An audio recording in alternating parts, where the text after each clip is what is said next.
Hello, good morning students. आपको याद होगा अपन ने डेफिनेशन पढ़ी थी इलेक्ट्रिक फ्लक्स की। क्या था इलेक्ट्रिक फ्लक्स? कि किसी भी दिए गए सरफेस में से निकलने वाली इलेक्ट्रिक फील्ड लाइंस क्या कहलाती थी? फ्लक्स कहलाती थी। आज अपन आगे बढ़ते हैं। एक टॉपिक है अपना, क्या है? गाउसेस लॉ। आपके 12th बोर्ड के लिए मोस्ट इंपॉर्टेंट टॉपिक है आपका ये गाउसेस लॉ। हर साल इससे एक क्वेश्चन आपका निकल के कहीं ना कहीं से आता है बड़े क्वेश्चन में, तो ये बात आप ध्यान रहे। तो आज अपन जितना भी करेंगे आपके बोर्ड के पर्पज से काफ़ी ज़्यादा इंपॉर्टेंट रहेगा ये। चलिए देखते हैं अपन। सबसे पहले अपन आते हैं किस पे? गाउसेस लॉ पे। होता क्या है गाउस लॉ? कि अगर किसी इलेक्ट्रिक फील्ड अगर आपको दिया हुआ है, आपको क्या दी हुई होनी चाहिए? क्लोज सरफेस दी हुई होनी चाहिए। इस क्लोज सरफेस से निकलने वाला फ्लक्स, इस क्लोज सरफेस से निकलने वाला फ्लक्स, इसमें प्रेजेंट चार्ज का, इसमें प्रेजेंट चार्ज का 1/एप्सिलॉन गुना होता है, मल्टीपल ऑफ 1/एप्सिलॉन, यानी total flux equal to multiple of charge with 1/एप्सिलॉन। या इसको इस तरह लिख सकते हैं कि किसी भी दिए गए क्लोज सरफेस के लिए उसमें से पास होने वाला इलेक्ट्रिक फ्लक्स, उसका चार्ज का 1/एप्सिलॉन मल्टीपल होता है। और एप्सिलॉन नॉट आपको पता ही क्या थी? परमिटिविटी थी। एप्सिलॉन नॉट क्या थी? अपनी परमिटिविटी। तो अपना जो कूलम्ब, जो अपना एक गाउसेस लॉ है, क्या निकल के आता है? फ्लक्स को किस तरह रिप्रेजेंट करते हो? Phi equal to multiple of charge, charge multiple of 1/एप्सिलॉन नॉट। इसको अपन क्या लिख सकते हैं? फाई इक्वल टू Q/एप्सिलॉन नॉट। ये क्या कहलाएगा? इलेक्ट्रिक फ्लक्स के नाम से ये जाना जाता है। इसी इलेक्ट्रिक फ्लक्स को अगर अपन इस तरह डिपेंड करें कि अपन, ये तो एक नॉर्मल फॉर्मूला आ गया, फाई इक्वल टू Q/एप्सिलॉन नॉट। इसका एक फॉर्मूला और निकल के आता है। वो क्या होता है कि आपने देखा होगा, क्लोज सरफेस है तो कोई ना कोई अपन क्या निकाल रहे थे? इलेक्ट्रिक फील्ड निकाल रहे थे, है ना? तो इस इलेक्ट्रिक फील्ड में फ्लक्स क्या होता था कि कितनी फील्ड लाइंस क्रॉस कर रही है, किसमें से? इस दिए गए सरफेस एरिया में से। तो यहाँ पर अपना जो फ्लक्स आएगा वो क्या आएगा? Phi equal to, total surface की बात करते हो तो क्लोज सरफेस का इंटीग्रल, और क्या आ जाएगा? ई डॉट डी एस। क्या होगा? ई डॉट डी एस। ये अपन इलेक्ट्रिक फ्लक्स के डेफिनेशन में पढ़ा होगा, आपको याद होगा। और आज अपना फ्लक्स क्या आ गया? फाई इक्वल टू Q/एप्सिलॉन नॉट। यहाँ पर अपन समीशन Q भी ले सकते हैं, क्योंकि अब जब बात करोगे एक क्लोज सरफेस की तो वहाँ पर क्या आएगा? ये टोटल चार्ज आएगा। तो क्या हो गया? फाई इक्वल टू Q/एप्सिलॉन नॉट, या अपन ने जो इलेक्ट्रिक फ्लक्स के डेफिनेशन से पढ़ा है, phi equal to integral of close surface E dot D S. ये दोनों के दोनों फॉर्मूले किसके कहलाते हैं? इलेक्ट्रिक फ्लक्स के। और ये इधर वाला स्पेसिफिकली क्या कहलाता है? ये कहलाता है अपना कि किस तरह गाउसेस लॉ को अपन रिप्रेजेंट करते हैं। क्या होगा अगर आपसे कभी भी दिमाग में आए कि गाउसेस लॉ क्यों, तो जा रहे सबसे पहले क्लोज सरफेस रहनी चाहिए। क्लोज सरफेस में से जो फ्लक्स निकल रहा है, जो इलेक्ट्रिक फील्ड लाइंस निकल रही है, वो क्या होती है? वो होती है मल्टीपल ऑफ चार्ज विथ 1/एप्सिलॉन नॉट। ये कहलाता है कि आपका फ्लक्स। अब इसके आपने अगर इसको अपन देखें कि ये इलेक्ट्रिक फ्लक्स जो अपने फॉर्मूला क्रिएट किए, ये जो मैंने बनाया है, इस बनाए हुए फॉर्मूले को अपन साइंटिफिकली प्रूफ करके बताओ। आपसे पूछा जा सकता है कि सर आपने ये कहाँ से रख दिया? तो आप जब भी आपसे इस तरह आए, आपको ये फॉर्मूला तो पता है कि फाई इक्वल टू क्या होता है? Integral of E dot D S. ये चीज तो आपको पता होगी, integral of E dot D S. अपन एक काम करते हैं, एक बार वेक्टर फॉर्म को यहाँ से हटाते हैं। सब अपन एजम्पशन लेते हैं क्लोज सरफेस। क्लोज सरफेस क्या लिया? एक अपने स्फेयर ले लिया, ठीक है? Sphere with radius R, radius का क्या ले लिया अपन ने? एक स्फेयर ले लिया। तो अब यहाँ पे इलेक्ट्रिक फ्लक्स देखो कितना आएगा? E phi equal to integral of, E तो ऐसा का ऐसा, डी एस की जगह कितना आ जाएगा? अगर आप बात करोगे तो डी एस, एक काम करते हैं अपन, ई बाहर निकाल देते हैं इंटीग्रल से, और अंदर क्या बचेगा? D S. जब भी आप बात करोगे integration of D S, surface area का इंटीग्रेशन, वो क्या होगा? E multiple of total surface area. E equal to कितना होता है K Q upon R square dot S, sphere का सरफेस एरिया आपको पता होगा कितना होता है 4 पाई आर स्क्वायर, यहाँ पे रखो तो 4 पाई आर स्क्वायर। देखना क्या हो गया, के की वैल्यू भी आपको पता है कितनी होती है 1 upon 4 pi epsilon naught Q upon R square dot 4 pi R square.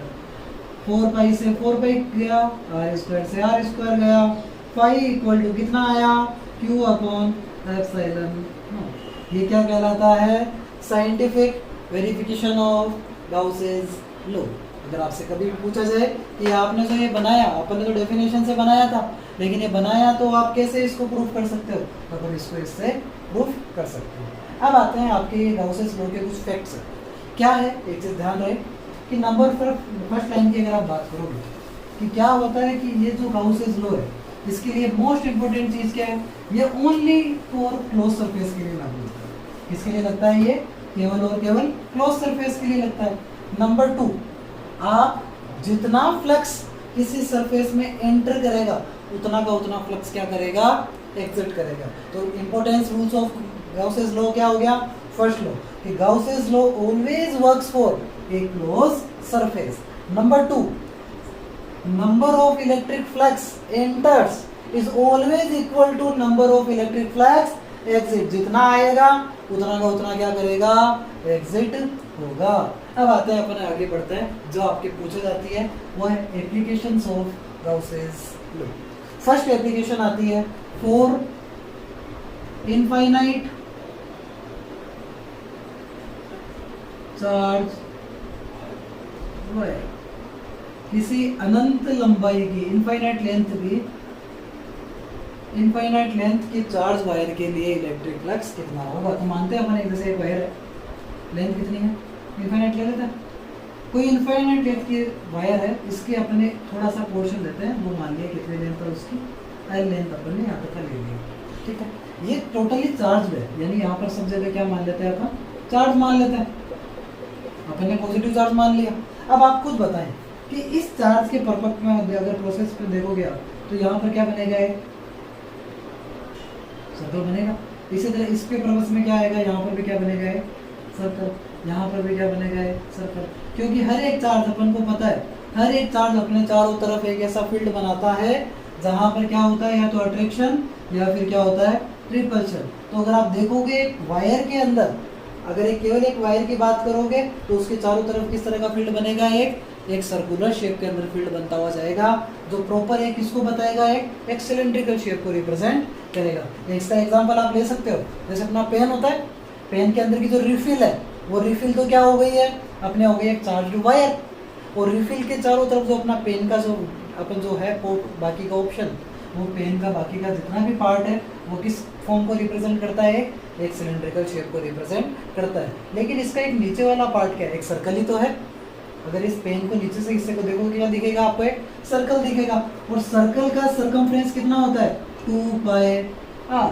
कितना होता है, 2 पाई आर, और यहाँ पे लेंथ कितनी है, एल। तो अब चलो निकालते हैं इसके अंदर electric field. Application of Gauss's law, first application है electric field for infinite length charged wire.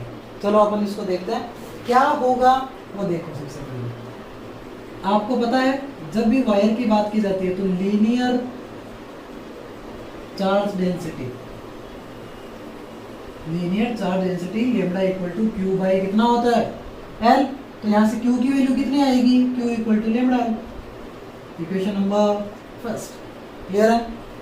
Electric flux from Gauss's law से क्या होता है, electric flux phi equal to Q upon epsilon naught. तो फाई इक्वल टू क्यू की value कितनी हो गई यहाँ पे, lambda upon epsilon naught. Equation number 2 clear है। ये क्या आ गया अपना इलेक्ट्रिक फ्लक्स। सिमिलरली हम जानते हैं, आपने देखा है फाई इक्वल टू क्या होता है, close surface integral of E dot D S. E तो बाहर आ जाएगा, इंटीग्रेशन में क्या बचेगा, केवल और केवल डी एस। यहाँ पे ये क्या है, लेंथ ही तो है। अब आप खुद देखो, एल लेंथ की वायर जिसका सर्कमफ्रेंस कितना है, 2 पाई आर, तो टोटल सरफेस एरिया कितना आएगा, E equal to 2 pi R L, length multiple breadth आ जाएगा एक तरह से, 2 पाई आर इंटू एल। ये क्या आ गया अपना फाई इक्वेशन नंबर कितनी आ गई है, थर्ड। इक्वेशन नंबर सेकेंड और इक्वेशन नंबर थर्ड क्या है, दोनों एक ही चीज को बता रही है ना। तो एक काम करते हैं अपन इसको इस पोर्शन पे इधर देखें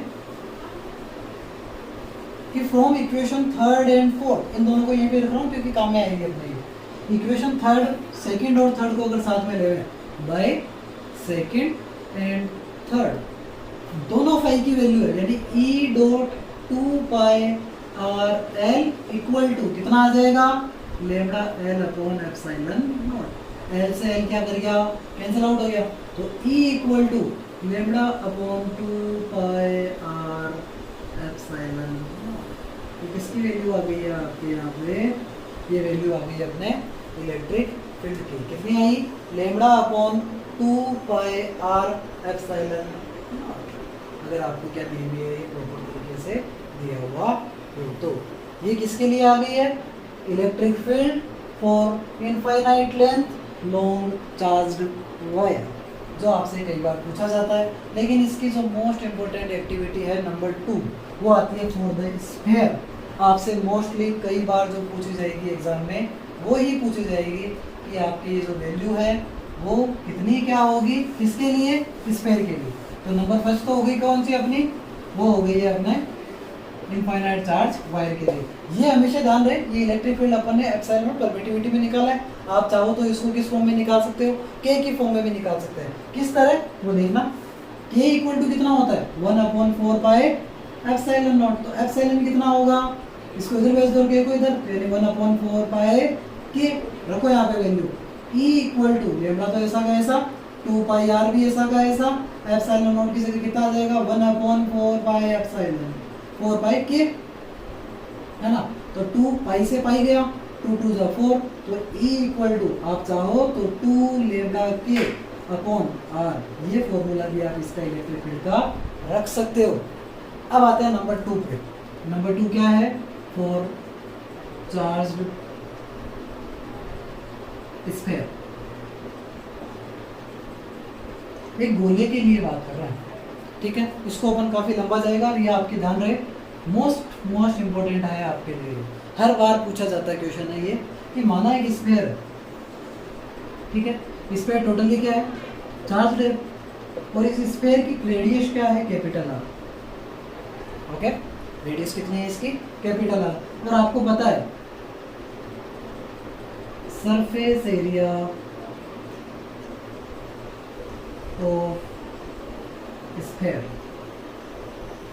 कितना होता है 4 पाई आर स्क्वायर, ये याद रहिएगा आपको। चलो अब चीज करते हैं अपने, अपने को पता है सरफेस एरिया की बात कर रहे हैं, यानी surface charge density, surface charge density वो क्या थी, sigma equal to Q upon S, sigma equal to Q upon S.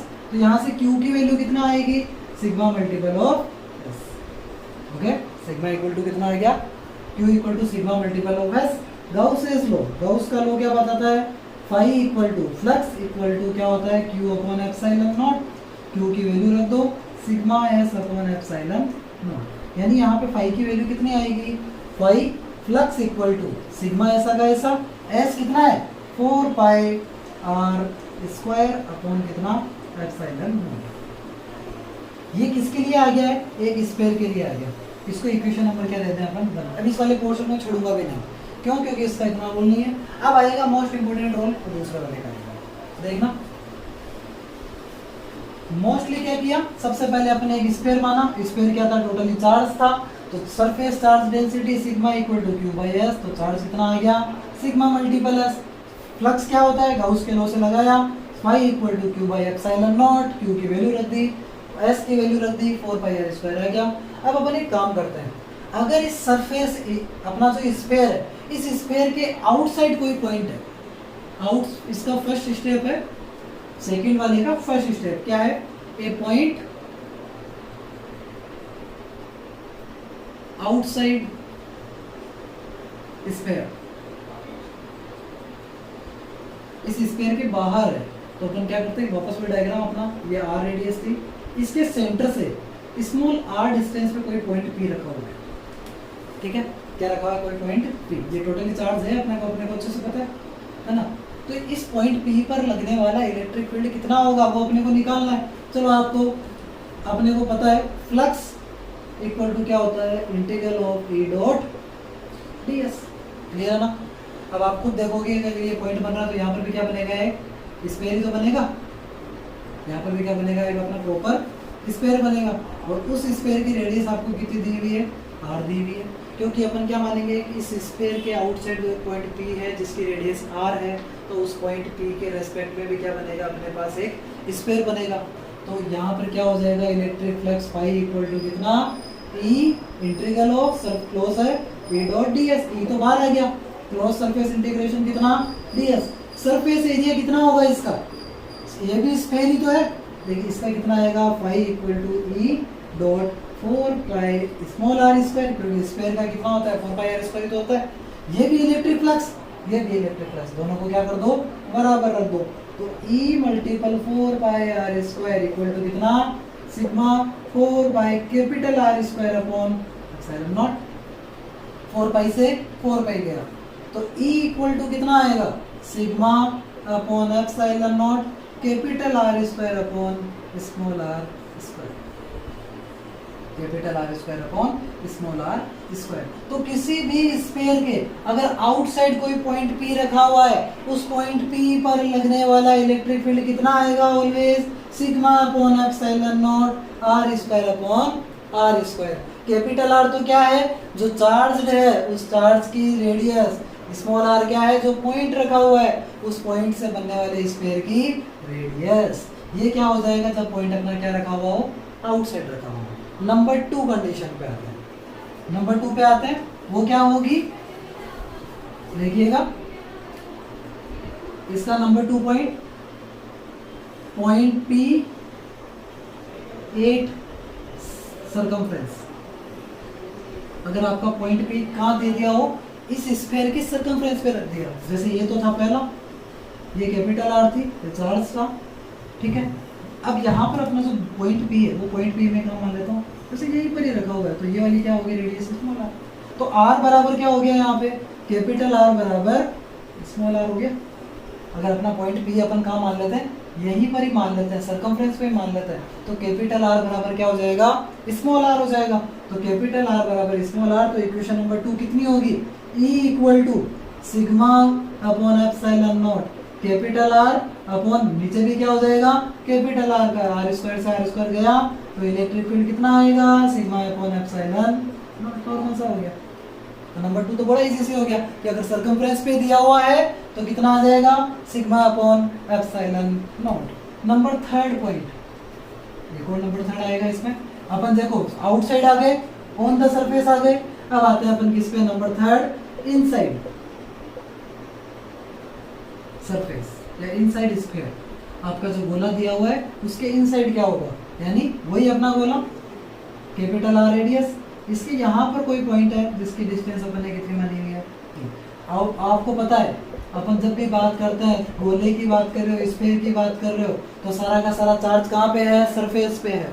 जब सारा का सारा चार्ज सरफेस पे रखा हुआ है तो उस गोले के अंदर, उस स्फीयर के अंदर कुछ भी होगा उस पर कोई फर्क पड़ेगा क्या, नहीं पड़ेगा। क्यों, क्योंकि चार्ज तो सारा बाहर है, तो इलेक्ट्रिक फ्लक्स भी क्या होगा, बाहर ही होगा। तो inside the sphere electric field always कितना रहेगा, 0। क्यों रहेगा, क्योंकि सारा का सारा चार्ज कहाँ पे है, सरफेस पे डिस्ट्रीब्यूट होया हुआ है, तो इनसाइड द स्फीयर कुछ भी प्रेजेंट नहीं होगा। ये है आपका फॉर ए चार्ज्ड पार्टिकल या for a charged sphere total electric field. ये जो अपन ने किया अभी, ये मोस्ट इंपोर्टेंट वाला, इसके 3 पॉइंट अपन ने किए थे, आउटसाइड, सर्कमफ्रेंस पे, इनसाइड। ये तीनों के तीनों ध्यान रहे, आपके हर 1-2 साल में रिपीट होने वाला क्वेश्चन है बड़े लोग में, कि आपके ये आता ही आता है। अब आते हैं इसकी नंबर 3 एप्लीकेशन पे, वो है किसी शीट की वजह से। नंबर 1 अपन ने क्या पढ़ा था, एक लॉन्ग वायर। नंबर 2 अपन ने क्या लिया, एक स्फीयर। नंबर 3 लेते हैं शीट के लिए, ठीक है। शीट किस तरह अपन बना लेते हैं, चलो वही एक शीट बना ली मैंने, है ना। इस शीट के बाहर अंदर से कोई एक वायर निकल रहा है। अब आप खुद देखोगे कि वायर जो बन रहा है एक तरह से सिलिंड्रिकल शेप बन रही है।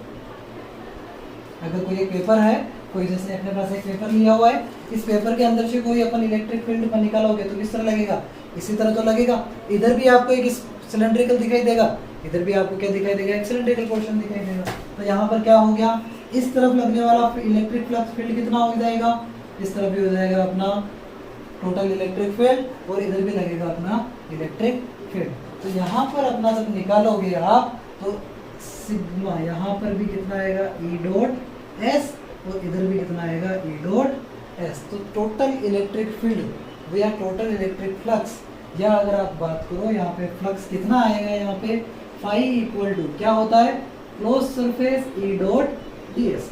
एक तो अपना इस डायरेक्शन में लग रहा है प्लस एक दूसरा अपोजिट में लग रहा है, वो भी कितना ई डॉट डी एस। तो कितना आएगा फाई इक्वल टू ई तो बाहर हो जाता है, surface integration E dot D S, इधर भी E bar integration of E dot D S. अब आप जब बात करो ये सरफेस इस शीट की, तो शीट का सरफेस एरिया कितना मान लेते हैं टोटल एस। तो क्या हो जाएगा phi equal to E S plus E S. तो फाई इक्वल टू कितना आ जाएगा 2 E S, equation number first. तो टोटल इलेक्ट्रिक फील्ड कितना आ गया, phi equal to 2 E S. अब बात करते हैं सरफेस की। तो सरफेस के लिए तो आपको पता है चार्ज डेंसिटी कितनी होती है, Q अपॉन S।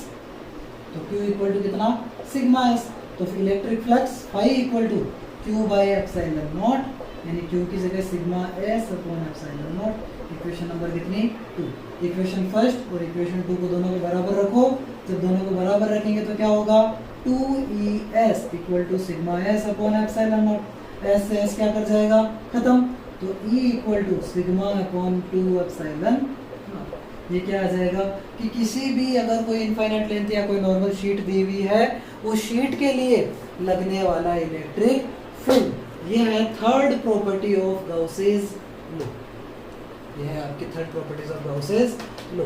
तो आपको एक चीज ध्यान रहे, अपन ने क्या क्या देखा, अपन ने देखा कि सबसे पहले गाउस का लॉ क्या होता है, गाउस के लॉ से इलेक्ट्रिक फ्लक्स निकाला, और उसके एप्लीकेशन पे जाने से पहले अपन ने उसका साइंटिफिक ट्रुथ देखा। साइंटिफिक वेरिफिकेशन देखने के बाद उसके एप्लीकेशन देखे। फर्स्ट एप्लीकेशन आई चार्ज इन्फिनिटी वायर के लिए, सेकंड आई आपके स्फीयर के लिए, और सेकंड वाली आपके याद रहे मोस्ट इंपॉर्टेंट है आपके, और नंबर थर्ड आती है किसके लिए, शीट के लिए। ये कहलाता है अपना गाउसेस प्रिंसिपल, गाउसेस लॉ। कल अपन इस चैप्टर से रिलेटेड क्वेश्चंस देखेंगे, और यहाँ तक थ्योरेटिकल पोर्शन में अगर कुछ बचा है तो वो भी आप बताएं कमेंट सेक्शन में, कल अपन उसको भी अच्छे से क्लियर करेंगे। इसके लिए अलावा बाकी अपन देखते रहेंगे, आगे बढ़ेंगे अपन चैप्टर्स पे। Thank you, have a nice day.